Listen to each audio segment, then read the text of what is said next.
Alright, hey, what's up YouTube? It's Kevin, and today I'm going to talk to you guys about why having a perfect GPA, like a 4.0 GPA, does not necessarily mean that you're that smart.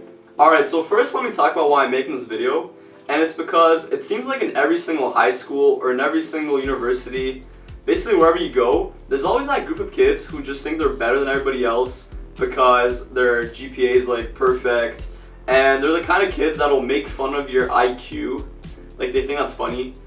And they'll talk to you in like a condescending way, like they just understand way more than you.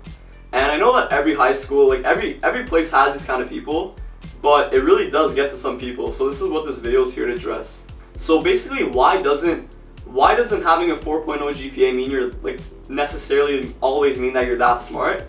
This is because if all you do day and night is just study, right? And like you just study what the professor or the teacher gives you and you do nothing else with your time, right? Then that is not that impressive of like a lifestyle, right? Because you're basically just a robot. You're being given stuff to do and you're just doing it. Like there's no creativity in your life. There's no thought process in like what should I do? It's just you're taking work and doing it, and that's your entire life, day in, day out. And there's no other aspect to your life. And the thing is, like some of these kids, like the kids that will make fun of you for getting lower grades than you, these are the kids that literally spend all their time studying and doing nothing else with their time, which really is not that impressive if you ask me.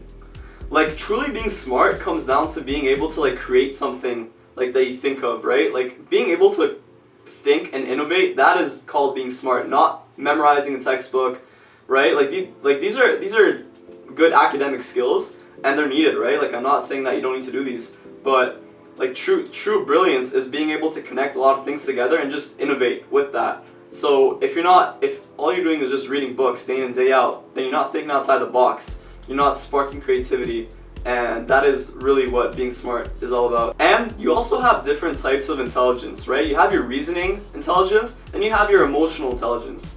So if you're the kind of person who gets high grades, right? You're good at math, you're good at science, good for you, right? You have 4.0 GPA. But you're the kind of person that at the same time will make fun of others for having lower grades, for, I don't know, whatever, making dumb mistakes that you would not have ever made, then you will not find that you will find many friends with that kind of attitude. And that is just low emotional intelligence, which is what is going to help you have relationships in your life, right? Like with people, with friends, with partners. And if you can't be able to emotionally connect with people because all you've been doing day in and day out is just studying, right? You haven't built experiences that help you connect with people or empathize with others, then you're gonna fail at life, right? You might pass your class, but you're really failing at life in one way. So what is being smart? That's when you find activities that are meaningful to you a lot, right? And you stack them together. Once you start stacking 2-3 activities in your short, schedule, and they're activities that are meaningful to you, they bring you happiness, and they help you build real experiences that help you connect with others, then that is called being smart, right? Alright, so you can't be slacking off school, of course, right? Because you're a student, that's your first priority. But being smart is when you start stacking stuff together, right? So you might be doing school, but you also might be doing some varsity sports. You might be playing the guitar, you might be a musician, a writer, a composer, you might be helping your mom out with her chores, you might be doing all these family responsibilities that just really develop your maturity. And once you show that you can do all these things together in your short amount of time, then that is actually being smart. Like that shows that you're a competent person who can take on responsibility and do things that he or she puts his or her mind to. And if all you do is study all day, then you might get into a good university, but trust me, just connecting with people, maybe like at your job interview even, is going to be so much harder when you don't have a solid foundation of experiences in your life just to talk about, just different stuff you've done, different things you've experienced and watched and been through, just so you can talk to people, get their perspectives. It's so much harder if you haven't spent the time to build any of those experiences during your college or your high school years, right? And that kind of wastes all those years that you're young and you could have been doing all these fun things that build you as a person and just expand your horizons, because you've been studying 24/7 and not taking the initiative to do anything outside of school.